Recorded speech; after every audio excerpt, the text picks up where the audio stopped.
Hello, hello mga pangyaw! Magandang araw! For today's menu, magigisa po tayo ng patola. Lalagyan natin siya ng sitaw, kalabasa, longta, sili. Yung sili na yan po yung ginugulay, hindi po siya maanghang. Gigisa natin siya sa bawang sibuyas, konting giniling, at lalagyan natin siya pampalasa. Ayan po yung gagamitin natin pampalasa. Ayan ang ating patola.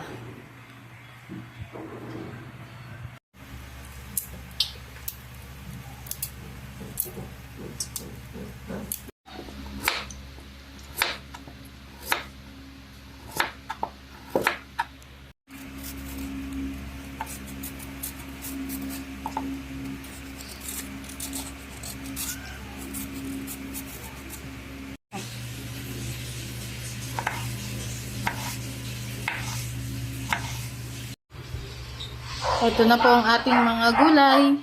Nahugasan at nahimay na po ang lahat. Igigisa na lang po natin yan. Gisa-gisa lang po muna natin itong giniling. Pagkagisa natin ng gusto. Yan. Okay na po yung giniling. Gisang-gisa na po siya. Kaya nilagay ko na yung bawang at sibuyas. At pagkagisa po ng giniling, bawang at sibuyas, nilagay ko na rin po ang gulay. Pwede na pong timplahan. Lagyan na natin siya ng pampalasa.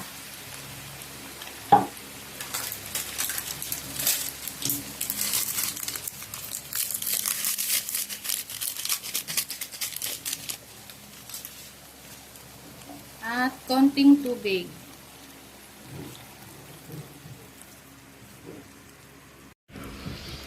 At ito na po ang ating ginisang patola na may kalabasa, sitaw at longta. Luto na po. Pwede na pong kumain. Kain na po tayo.